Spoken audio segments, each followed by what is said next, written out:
L'entrepôt du bricolage de Saint-Jean-de-Moiran, Échirolles-Comboire, Saint-Martin-d'Air vous présente Si on parlait. L'entrepôt du bricolage, l'esprit entrepôt, ça change tout. Avec Gilles Trignard Résidence, vous êtes confortablement installé pour regarder Si on parlait.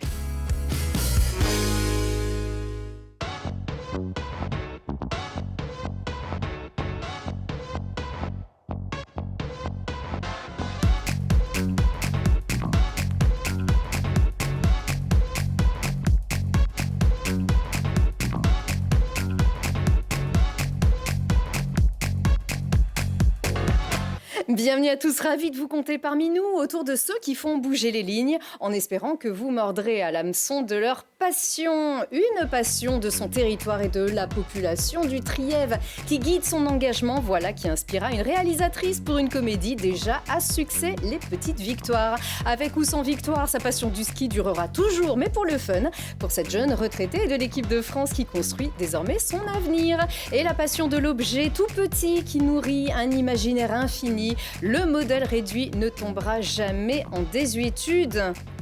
N'est-ce pas, Franck ? Bien sûr. Bienvenue. Bonjour. Franck Bonjour Bozzi. à tous. Franck Bozzi, vous êtes organisateur de l'exposition de modélisme de Noyaret. Ça sera les 29 et 30 avril à l'espace Charles de Gaulle. On en parle tout à l'heure. Bien sûr. Coralie Frassombé, bienvenue de retour sur ce plateau. Très heureuse. Merci de m'avoir invitée une nouvelle fois. Tout va bien ? Tout va très bien, merci. Eh bien, on va regarder comment la retraite s'est passée et surtout comment la nouvelle vie se prépare. Et elle a déjà commencé. Et bienvenue Fanny Lacroix. Bonjour. Je suis ravie et très honorée aussi de votre visite. Vous êtes maire de Châtel-en-Trièves, consultante en urbanisme, puis secrétaire de mairie. Ce n'est pas tout, vous êtes aussi vice-présidente de la communauté de communes du Trièves et mère de 2 garçons. Vous semblez cumuler plusieurs vies en même temps. C'est un peu ça. Ah oui, c'est ça. J'ai une vie très riche, très dynamique et c'est formidable. Mais au nom, bien sûr, de votre passion du Trièves et des gens du Trièves. Elle est née il y a longtemps, cette passion. Je crois qu'elle a été là depuis fort longtemps, oui, parce que j'ai fait mes études d'urbanisme à Paris. Et déjà, je me préoccupais de comment construire la ville durable. Et donc, il me semblait que c'était avec les gens, en associant tout le monde et en faisant exprimer les différents points de vue pour construire la ville, une ville qui serait partagée par tous. Donc, j'ai eu cette expérience en tant qu'urbaniste. Et puis après, assez rapidement, j'ai cherché à intégrer le milieu des collectivités locales. Je suis arrivée dans le Trièves parce que j'avais suivi mon compagnon. J'ai découvert le Vercors en faisant une transhumance de Mérins sur les grands plateaux et c'était magnifique. À quel âge, à peu près ? J'avais 24 ans. Et donc, j'ai tout quitté à Paris et je suis venue m'installer dans le Trièves. J'ai été recrutée à la mairie de Saint-Martin-d'Air, où j'ai été responsable du service environnement et citoyenneté. Et après, j'ai essayé de trouver un travail sur le Trièves et j'ai été recrutée dans une toute petite commune, Saint-Sébastien, 250 habitants. Et c'est comme ça que je suis arrivée sur la commune où je suis le maire aujourd'hui, qui est devenue Châtel-en-Trièves. Et voilà, et ce Trièves et ces gens, comme vous le dites, donc l'urbanisme, c'est les gens, puisque ça commence avec eux et avec le territoire, donc les deux ensemble. Et c'est tout ce qui donne donc du sens à votre vie, qui a inspiré une réalisatrice, Mélanie Offray, qui voulait créer un film à long métrage sur la désertification et sur l'illettrisme. Alors, on a glissé, on va glisser, nous, vers cette histoire, mais pour la comprendre, il faut qu'on connaisse le début. Alors, une petite école pour 2 communes, c'est ça ? Alors, Saint-Sébastien et Cordéac, c'était 2 petites communes. En fait, c'était 2 petites communes qui étaient séparées. Et donc, Saint-Sébastien avait perdu son école quand moi je suis arrivée il y a 40 ans en arrière. Je suis arrivée en 2014 en tant que secrétaire de mairie. Et Cordéac avait encore une école, une classe unique, mais avec très peu d'enfants. 6, je crois. 6, c'est exactement cela. Et en 2016, donc, le maire, Victor Vecchiato, reçoit un courrier de l'Éducation nationale qui lui apprend que son école va fermer s'il n'arrive pas à remonter les effectifs. Et donc là, les 2 maires se rejoignent et se disent qu'ils ne peuvent pas rien faire, puisqu'on avait une tendance à la désertification et à la perte des services sur les communes du bord du Drac. Et donc là, il y a un front commun qui se constitue pour se dire on va garder nos services publics de proximité, on va sauver cette école et pour ça, on va créer une commune nouvelle et on va modifier la carte scolaire. Voilà, il n'y avait que l'école qui justifiait pour l'instant, en tout cas, c'était votre cheval de bataille, c'était sauver l'école. Oui. Pour cela, il fallait fusionner les 2 communes. Alors on n'était pas forcément obligé de le faire parce qu'on aurait pu faire un regroupement pédagogique, mais il y avait une envie plus large d'aller vraiment sur la création d'une entité commune avec la création de la commune nouvelle. Et c'est vrai que Saint-Sébastien s'était déjà posé cette question parce qu'il était très fragile au niveau de ses services. place. Parce que moi, je suis arrivée en tant que secrétaire de mairie après un décès de la personne qui était là avant moi, donc il y avait eu déjà des difficultés. Vous savez, c'est difficile d'être secrétaire de mairie dans des toutes petites communes, vous êtes très isolés. Donc Saint-Sébastien, c'était plutôt pour un objectif organisationnel et d'amélioration des conditions de travail de ses agents. Et Cordéac, c'était pour sauver son école, et tout le monde s'est mis d'accord pour engager ce grand chantier de la commune nouvelle. Qui était possible au niveau administratif, justement, et il y a une tendance, une incitation au rapprochement des petites communes. Surtout, vous avez une vingtaine de hameaux, c'est très étendu, c'est-à-dire il y a 500 personnes aujourd'hui, à peu près 500 habitants à Châtel-en-Trièves, mais c'est quand même très étendu. Oui, c'est très étendu, il y a plus de 20 hameaux sur la commune, donc c'est fait de petits hameaux éparses, et bon, c'est vrai qu'il y avait des incitations à l'époque, mais c'est pas vraiment ça qui a guidé le projet. C'était vraiment le fait de se dire ensemble que même si on est petit, on a le droit d'exister, qu'on a le droit de garder nos services publics de proximité, qu'on n'est pas une commune dortoir, qu'on a envie d'avoir une commune forte et vivante. Et pour ça, les élus ont voulu rassembler leurs forces. Et je crois qu'ils ont assez bien réussi, puisqu'ils ont réussi à sauver l'école. Oui, d'une quinzaine d'enfants, désormais, alors, un peu plus. Alors, désormais, oui, il y en a 14, mais l'année prochaine, il y en aura 21. Donc, vous savez, dans les petits villages, ça fluctue assez d'une année sur l'autre, mais en tout cas, elle va bien, elle ne menace pas de fermeture.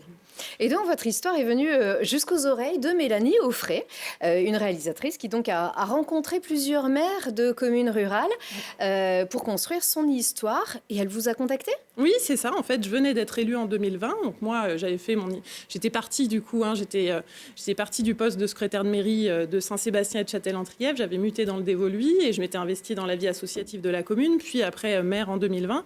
Et donc, je reçois un coup de fil sur mon portable et c'était Mélanie qui m'a dit, voilà, on a une connaissance commune. J'étais dans un bar en Bretagne et je parlais de mon futur long métrage que j'ai envie d'écrire sur une école sauvée dans un petit village et une femme mère. Et là, Victor, donc c'est notre connaissance partagée, m'a dit, il faut absolument que tu ailles voir Fanny. Et donc, c'est comme ça qu'il lui a donné mon numéro de téléphone. Et 3-4 jours après, elle était là. Et elle est restée une semaine vraiment en immersion dans ma vie, à la fois publique et personnelle. Oui. Parce qu'il y avait vraiment une volonté de regarder c'est quoi le quotidien d'un élu rural quand c'est une femme, une jeune femme, et que c'est pas forcément quelqu'un de retraité. Donc il y avait tout ça aussi qu'elle voulait observer. Et elle avait un fort intérêt sur le fait qu'on ait réussi à sauver cette école. Et donc elle s'est aussi immergée dans le quotidien de cette classe unique. Elle a suivi donc ces 17 enfants avec la maîtresse qui était présente et qui a vraiment bien joué le jeu de lui montrer tout le fonctionnement. Elle est restée vraiment 2 jours complètement dans le fonctionnement de la classe. Et elle a suivi les enfants. Et le film est sorti le 1er mars dernier. On le regarde ? Enfin, on regarde la bande-annonce. Tout de suite. J'ai une bonne nouvelle. Je me suis arrangée avec la boulangerie de Boirec. On peut vendre leur pain ici. Ah, je conteste pas, Alice, mais pourquoi on rouvre pas le bistrot ? Je crois qu'on détient le record départemental de retraite permis par habitant. Tu l'as toujours, ta tireuse ? Qu'est-ce que je vois, Madame le maire ? Qui est enterrée à côté de mon Marcel ? Cette garce de Georgette Moreau. Et alors ? Elle a toujours tourné autour de mon mari. Bordel, il y a un trou comme ça dans la chaussée. On attend son tour. Oh, ta gueule, la cocu. J'ai failli esquinter ma bagnole, faut me réparer ça. Allez, on range les vélos. Oh non ! Mais qu'est-ce que vous faites là ? Je vais apprendre. Pourquoi tu sais pas lire ? C'est jamais rentré dans ma tête et puis après j'ai oublié. A, U. Non. A-U, ça fait O. Bah non, ça fait A-U. Ah non, ça fait O. Et PH, ça fait F. Non, tu déconnes. Non. Le voilà, ce film. Donc, alors, l'histoire n'est pas exactement la même, mais au centre, c'est une commune qui veut sauver son école et une mère, M-A-I-R-E, courage. C'est ça. Et les deux à la fois. D'ailleurs, vous vous êtes reconnu, vous avez reconnu votre Trièves dans cette Bretagne ? Oui, ça n'a pas été tourné dans le Trièves, ça a été tourné en Bretagne, là d'où est originaire Mélanie.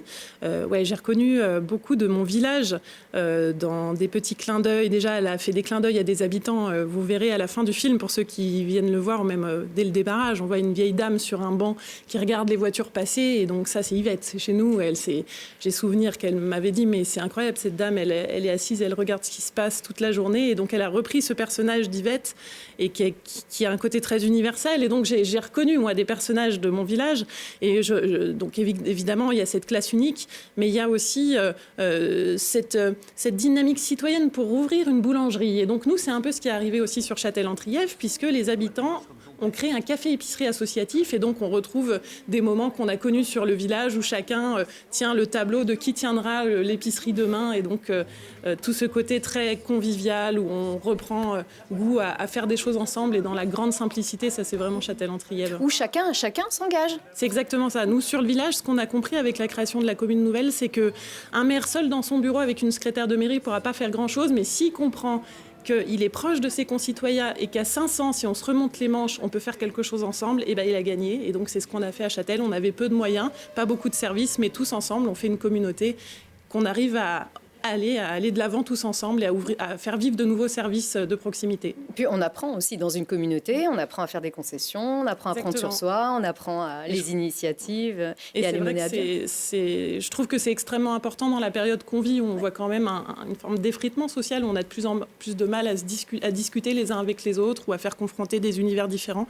Et je crois que les villages de France sont encore un lieu où on peut travailler, en tout cas en tant que maire, à faire rencontrer ces différences, à dialoguer tout simplement. Michel Blanc, Julia Piaton, qui est magnifique. Vous vous êtes reconnue en elle aussi ? Oui, elle est super. Moi, c'est vrai que le personnage, par contre, m'a beaucoup touchée parce que ça a été comme un coup comme un miroir qu'on vous retourne, alors que quand vous êtes dans votre fonction de maire, vous regardez pas forcément. Et donc, vous n'avez pas le temps. Ça m'a beaucoup touchée sur le fait de ce qu'elle a voulu retransmettre de cette personne en fait qui donne énormément de sa vie. Sans trop compter et où on voit quand même que c'est difficile et qu'elle est quand même un petit peu sur le fil. Donc ça m'a fait un effet miroir assez touchant où je me suis dit aussi qu'il fallait parfois faire attention et savoir aussi prendre soin de soi et savoir s'accorder du temps. Vous l'avez rencontrée ?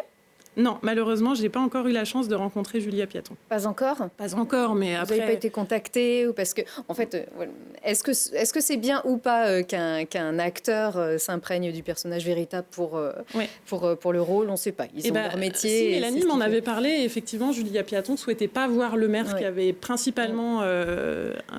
inspiré le personnage principal parce qu'elle souhaitait garder une forme d'incarnation personnelle, ce que je peux tout à fait comprendre. Mais bon, maintenant, les liens sont tellement rapprochés avec Mélanie que peut-être que ça arrivera bientôt.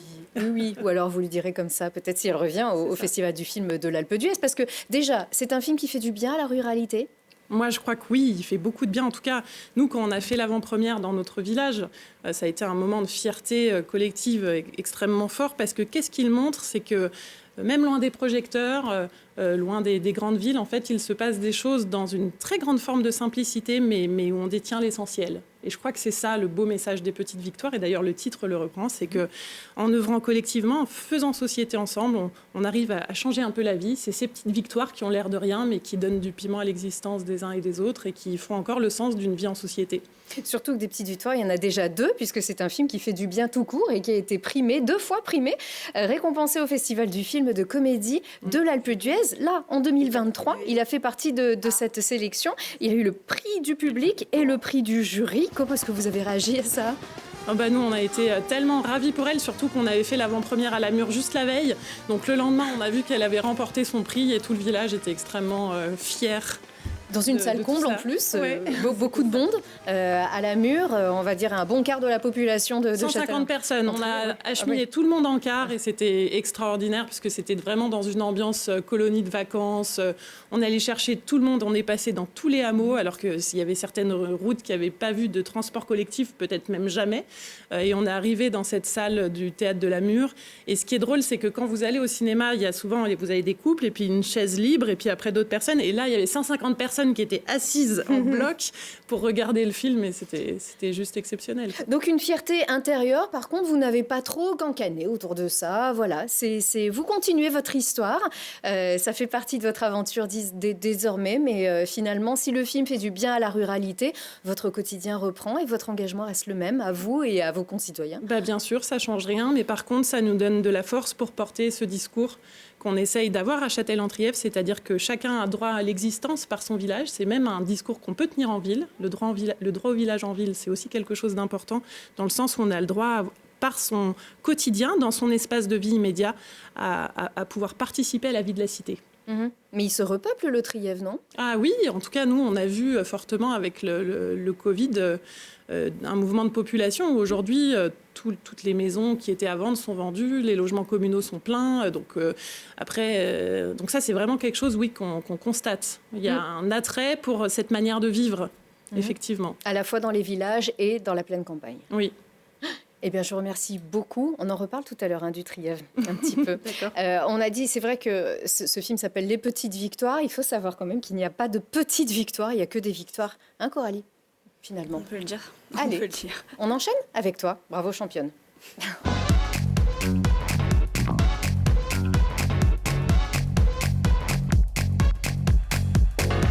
Bah oui, Coralie, 10 ans sur les pistes du monde entier, c'est une victoire, une grande victoire faite de plein de petites victoires, c'est ça? C'est ça, c'est ça. 10 ans, ouais, 10 ans de Coupe du Monde. 15 ans de course internationale, ça fait long quand même. Ouais. Ça passe vite. Depuis 2012, ça passe vite, même s'il y a des moments qui doivent être très très longs, ça aussi on va en parler. Mais une passion pour le ski depuis l'enfance, c'était quoi les premiers souvenirs de ski? C'est les premières petites pistes comme tous les Grenoblois? Ouais, depuis l'enfance, mes grands-parents qui avaient un chalet à Champs-Roses, du coup j'y passais mes vacances, et puis ma mère qui me regardait du téléski. Elle était au milieu du téléski et puis elle me voyait faire des pistes. Finalement, puis ça a construit ma vie au final pendant toutes ces années. Et... Avec des prédispositions, avec un intérêt. Je ne sais pas à quel moment vous vous êtes dit je ferai du ski et j'y consacrerai une partie de ma vie. On rentre au ski club jeune, vers 6-7 ans, on adore ça. Moi, j'ai gagné plein de courses quand j'étais petite, et puis on enchaîne. Et après, je suis rentrée en équipe de France à 15 ans. Et j'ai passé 15 ans, même 16, en équipe, à essayer de me remettre en question pour avancer, de franchir les étapes.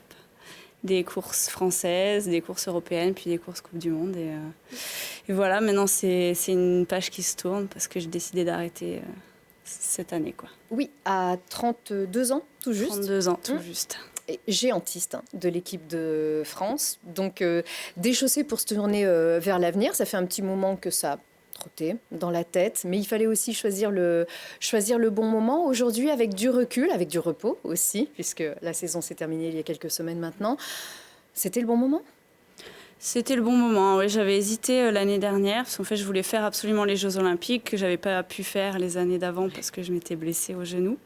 Ayant fait les Jeux Olympiques et une belle saison l'année précédente, je me suis dit que c'était pas possible que j'arrête là-dessus et qu'il fallait que je profite une année de plus d'avoir intégré les 15 meilleures mondiales dans le slalom géant. Du coup, et puis il y avait ces championnats du monde en France quand même qu'il fallait pas manquer parce que c'est des événements très rares et c'est là. Voilà, ça, c'est le géant des mondiaux, bien en plus. Belle, oui, un bon comportement. 9e, ouais. Pas de podium. Est-ce qu'on se satisfait des places d'honneur quand c'est à la maison et quand les résultats sont encourageants? Oui, il faut se satisfaire des places d'honneur quand même, parce qu'il n'y en a pas eu non plus énormément. Des top 10 en Coupe du Monde, j'en ai fait 5 ou 6.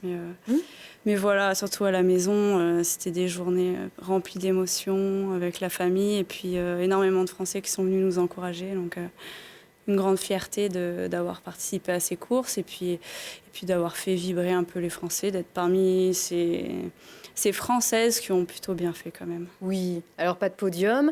Un en équipe aux mondiaux, quand même, dans votre carrière. Un podium par équipe au championnat du monde. Mais c'est après les podiums qu'on court. C'est ça, en fait, on se dit, à un moment donné, aller chercher la motivation. Quand on est sportif, c'est super, mais il faut, voilà, si on sent qu'on s'en rapproche, on peut continuer, sinon c'est dur de trouver le carburant. C'était mon objectif principal, c'était d'arriver à monter sur le podium individuel. Ça n'a pas fait, mais c'est... Au niveau mondial, en géant, il y avait beaucoup de monde, une densité qui était énorme. Mon meilleur résultat, je l'ai fait quand même cet hiver, 6e en Coupe du Monde au mois de janvier. Il fallait un peu de chance, peut-être un peu plus. Mais j'ai pas de regrets parce que j'ai eu énormément d'investissements et j'avais toujours un peu des choses à gratter, entre guillemets, à aller chercher parce que c'est un peu notre moteur. On essaye de se remettre en question à chaque instant pour faire mieux. Ce qui fait que des fois, on oublie de profiter des belles places et des choses qu'on fait bien. Mais donc, j'ai quand même réussi à profiter ces dernières années de ce que je faisais bien. Et un petit 6e place, c'est déjà pas mal. Ça tient à tellement peu. Oui, ça tient un peu, une petite demi-seconde sur le podium, quoi. Et oui, et puis, alors on en parlait, les Jeux de Pékin, ça reste des Jeux Covid aussi. Donc on vous voit tous masqués ici, on vous voit au nid d'oiseau, c'est magnifique. Déjà, faire les JO, c'est un rêve. Et c'est un grand moment. Participer, c'est le plus important, comme on dit. On se dit que participer, c'est plus important pour se remonter le moral, comme le mariage sous la pluie, c'est signe de bonne chance. Non, oui, c'est sûr que c'est un rêve de participer aux JO. J'étais très fière d'y être. Après, j'avais pas fait des très bons résultats en début de saison. On m'a mis quand même parce que je faisais partie des bonnes de l'équipe de France de ski. J'ai été déçue de ma prestation quand même. Mais voilà, j'ai quand même des super souvenirs. C'était un environnement particulier. Au final, j'ai presque plus apprécié les championnats du monde cet hiver, où on était en France, où il y avait beaucoup d'émulation autour de tout ça. On n'était pas seul au bout du monde à essayer de faire une course sans public. Enfin, c'était un petit peu des moments particuliers, les Jeux Olympiques. Ah oui, là on n'entend pas grand-chose, forcément, au JO. Et puis ce qui est relâché à la maison, c'est là aussi que quand on sait que c'est bientôt fini, on relâche toute la pression. Ouais, c'est ce qui s'est passé.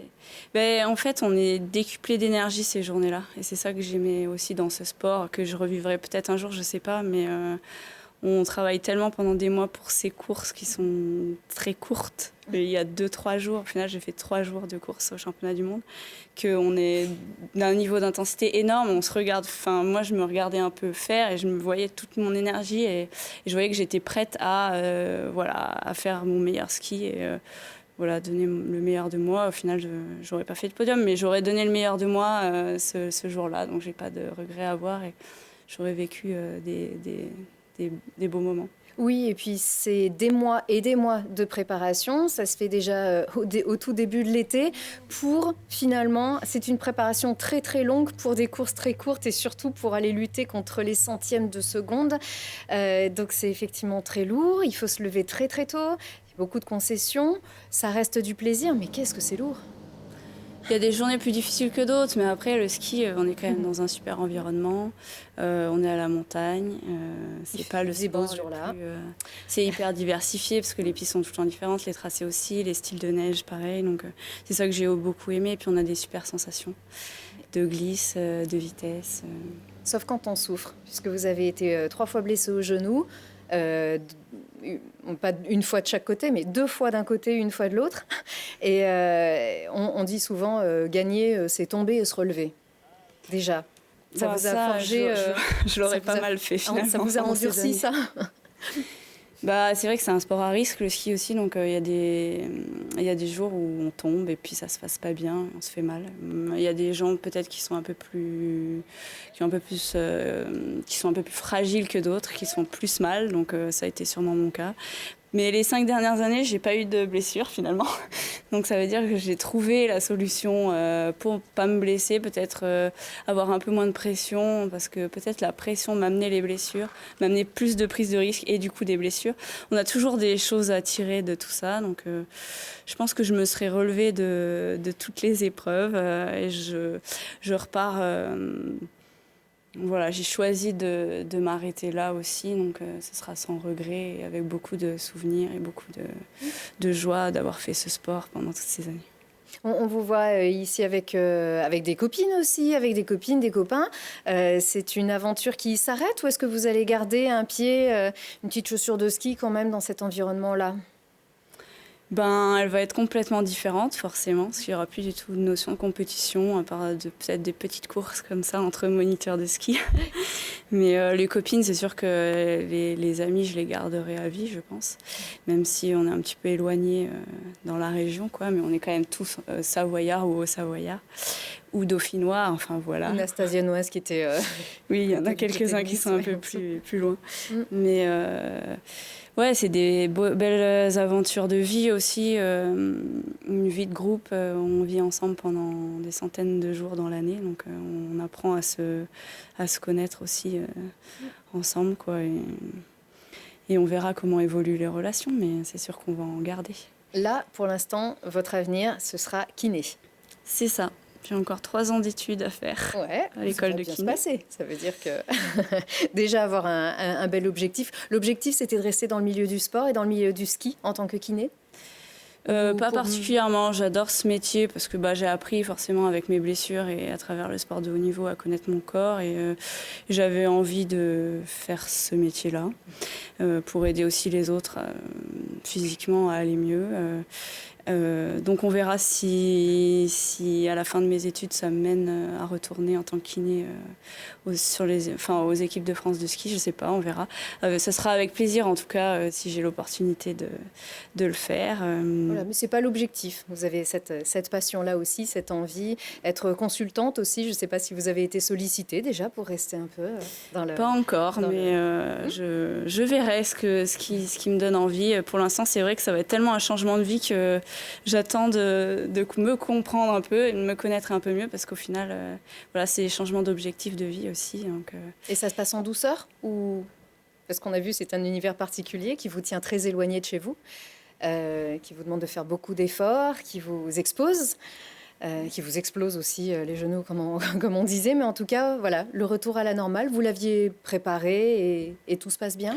Je l'ai préparé en continuant mes études et en ayant des objectifs là-dessus pour avoir un tremplin, enfin en tout cas être moins dans le vide au niveau des projets. Donc j'ai des projets, après pour le reste on verra.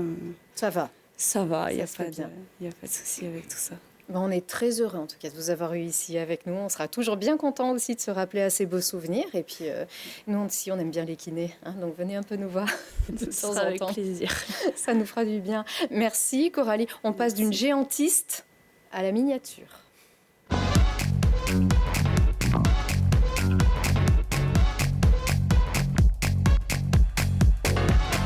J'ai travaillé toute la nuit, celle-ci, si vous saviez. Oui, vous connaissez la chanson Small, Small World? Je ne vais pas la chanter maintenant, non. Vous savez, à Disney, le tout. C'était fort. Non, c'est pas possible, parce qu'après, quand elle commence, on l'a dans la tête pendant... toute la journée. Pendant 4 jours, c'est parti. Alors, vous, ce sera 2 jours, le salon. C'est un salon du modélisme, salon du modèle réduit, plutôt. C'est modèle réduit, voilà. Modélisme, c'est différentes choses. Donc, il y aura du statique, du mobile, du radiocommandé. On aura tout un éventail de participants, d'exposants. On a 150 exposants sur le salon. Les 29 et 30 avril à Noyaret. 29 et 30 avril, sur à peu près 1500 mètres carrés, c'est quand même assez grand. La petite affiche. On a la petite affiche qui va bien. Voilà.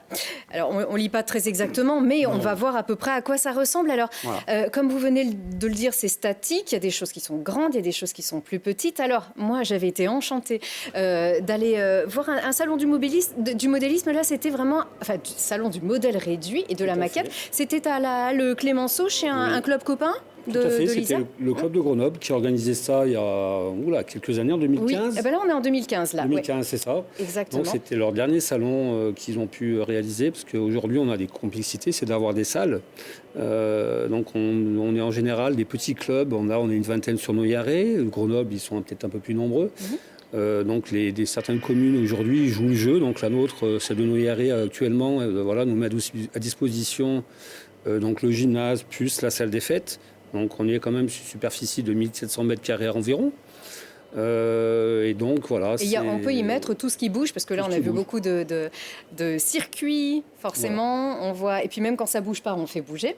Tout à fait. Forcément. Donc la maquette, elle vient d'une passion de l'aviation, d'une passion du bateau, d'une passion des trains, ou est-ce que c'est une passion de la maquette? Chacun son histoire. C'est une passion d'échange, avant tout.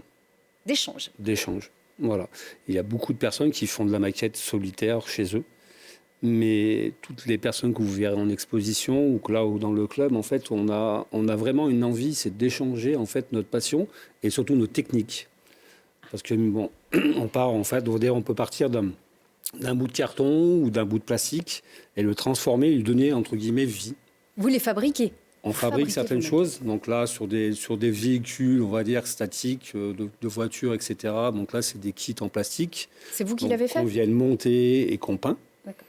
Ça, c'est pas inventé, c'est un genre c'est de des kits. produit. Ça, c'est complètement fabriqué de toutes pièces, avec des chutes de bois, de la récupération, de la transformation.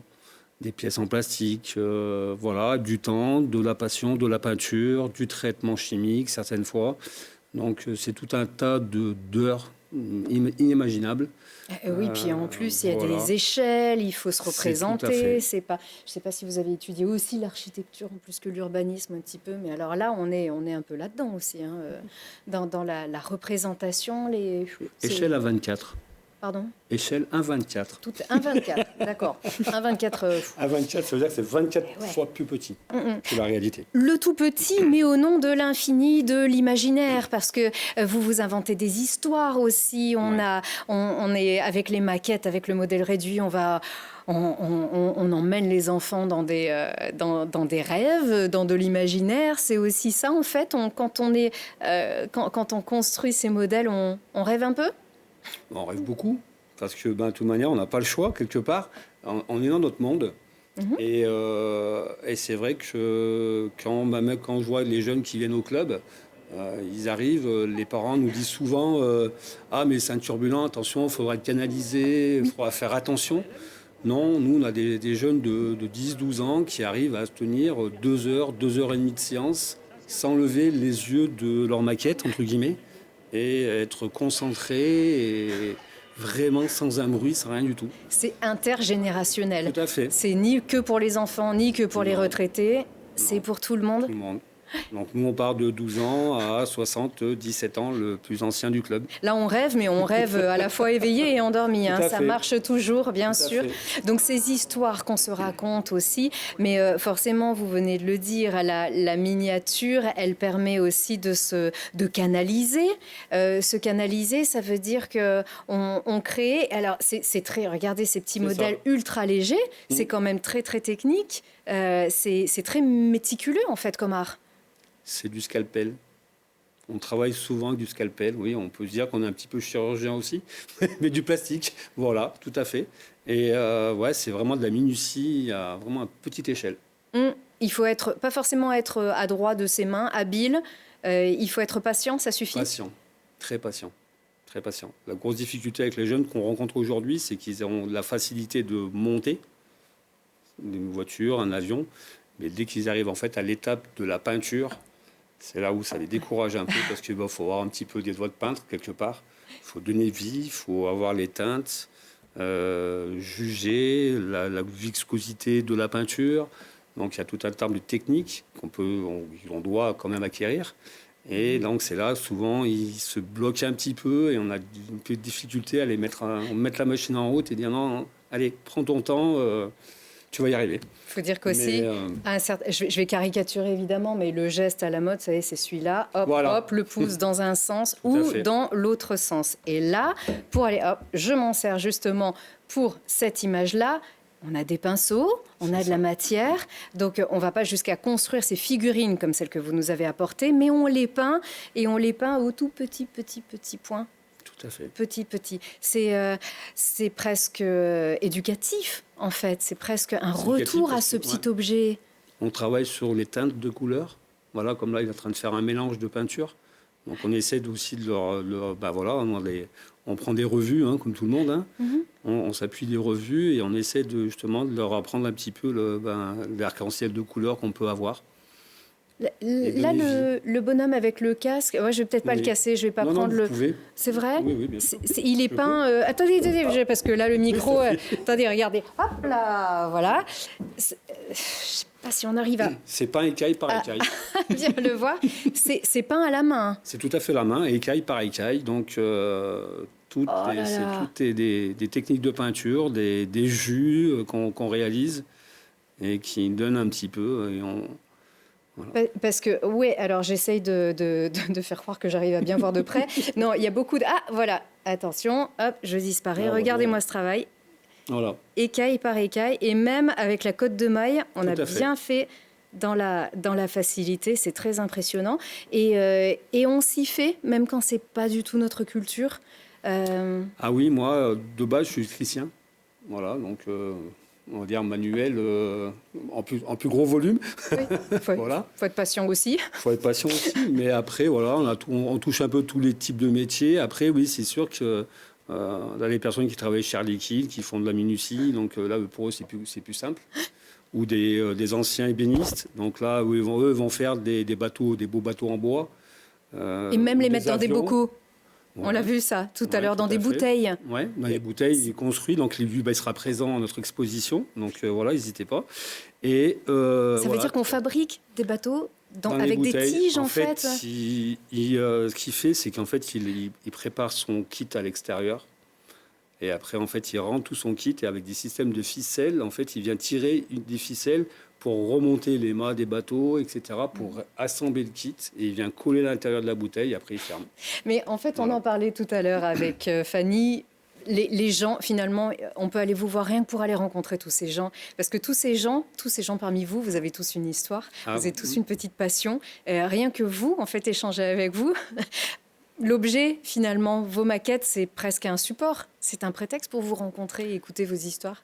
Ma première volonté, et surtout beaucoup d'exposants en fait, qu'on rencontre, que vous allez rencontrer, la première envie d'aller dans une exposition, justement, c'est d'échanger notre passion.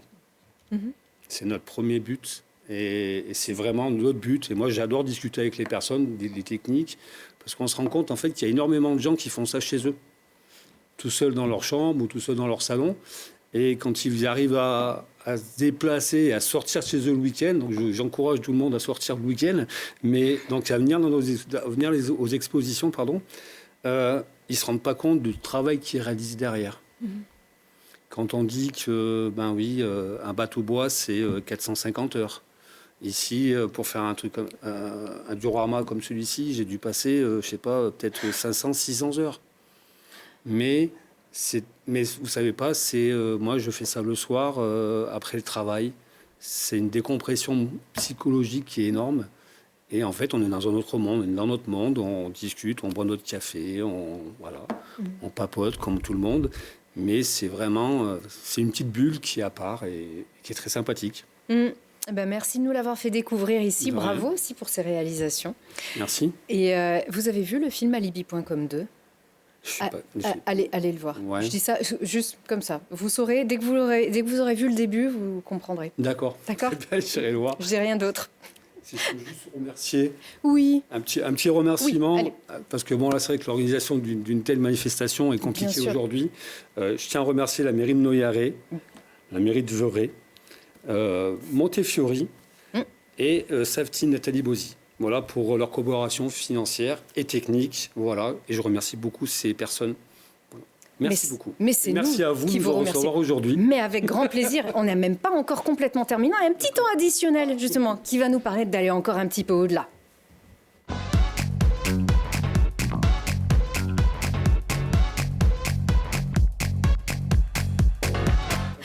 On retourne dans le Trièvre pour le petit coup de cœur de nos invités. Fanny, en toute logique. Oui, à découvrir la route des savoir-faire. Donc, en fait, on regroupe plus d'une 50aine de partenaires qui acceptent que vous veniez à leur rencontre pour que vous puissiez découvrir leurs talents, leur savoir-faire. Donc, c'est vraiment très divers. Il y a des personnes qui font de l'art, il y a des personnes qui ouvrent leur ferme, il y a des personnes qui vont faire goûter des produits locaux. Et donc, on a toute cette offre qui est détaillée sur le site internet de la communauté de communes du Trièvre, l'Office de tourisme intercommunal, dont j'ai la présidence. Et donc, si vous tapez sur votre moteur de recherche « Route des savoir-faire Trièvre », vous aurez toute la liste des belles découvertes à faire sur notre territoire, qui est un petit morceau de paradis. Et parmi ces partenaires, je vais en citer un qui me tient particulièrement à cœur parce qu'il est sur ma commune. C'est la Maison des Marionnettes de Châtel-en-Trièvre, où donc c'est la compagnie Talabar qui a posé ses valises dans mon village. Et donc vous avez un petit musée interactif de la marionnette. Et ce vendredi, elles vont faire un spectacle. Donc si vous avez envie de faire une sortie avec vos enfants, à partir de 15h, vous pouvez venir visiter la Maison des Marionnettes. Et après, à 18h, il y a le spectacle tout public et c'est vraiment quelque chose à faire. Et c'est parfait. Et si vous avez regardé l'émission après, donc ce vendredi, vous pouvez toujours aller voir. Ça s'appelle la Maison des Marionnettes. La Maison des Marionnettes. De Châtel-en-Trièvre. C'est parfait. Merci, Fanny. Franck, bien sûr, nous, on prend un petit peu de hauteur. Vous, votre coup de cœur. C'était le funiculaire C'est qui, ça. pour l'instant, est un C'est petit ça. peu à l'arrêt, mais qui nous mène tout là-haut. Et ça, c'est votre petite bouffée d'air pur. Tout à fait. J'ai trouvé ça un jour, voilà, en famille. On avait décidé de se promener, prendre le funiculaire et faire une petite randonnée. On est un petit peu en randonnée dans la famille. Et on s'est retrouvés en haut le jour de la Coupe Picard. C'est bien tombé. Et puis, on a attaqué notre randonnée. Et on arrivait sur les corniches donc, à un moment. Et les parapentistes donc, nous survolaient et passaient en dessus de nos têtes à même pas 1 mètre de nous. Enfin, on sentait leur vent dans les cheveux, entre guillemets. Et c'est vrai que c'était un grand moment pour nous parce que c'était vraiment la délivrance. Et on s'est senti même à 2 pas de Grenoble dans la nature. Alors, on vous comprend bien. Donc là, c'était vraiment un grand moment. Vous connaissez bien cet endroit en plus, Coralie. Mais c'est pas là qu'on va. Nous, on va dans la cuisine. Dans la cuisine de Stéphane Froidevaux. C'est le coup de cœur, le Fantin-Latour. Oui, Stéphane Froidevaux qui est membre de notre petite équipe de pionniers Grenoble-Alpes, qui défendent le territoire et qui essayent de le faire rayonner à l'international. Donc voilà, petit clin d'œil gastronomique avec son étoile Michelin depuis l'année dernière, du coup, comme on disait, au centre-ville de Grenoble. Voilà, il a eu sa première étoile. Voilà. Voilà, comme vous, mais il y a beaucoup plus longtemps. C'était ça? Ça vaut beaucoup plus cher en gastronomie d'avoir une étoile. Sûrement, c'est une étoile qui brille bien et avec beaucoup de mérite sur ce restaurant magnifique. Merci beaucoup à vous 3. Merci, vous. Et merci de mettre autant de passion dans tout ce que vous faites. Et bonne chance à vous tous et merci à vous tous, encore une fois, de votre fidélité. À très bientôt.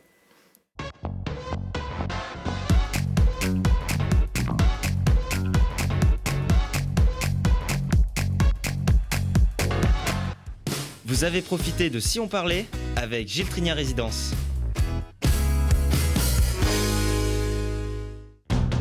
L'entrepôt du bricolage de Saint-Jean-de-Moiran, Échirolles-Comboires, Saint-Martin-d'Air vous a présenté Si on parlait. L'entrepôt du bricolage, l'esprit entrepôt, ça change tout.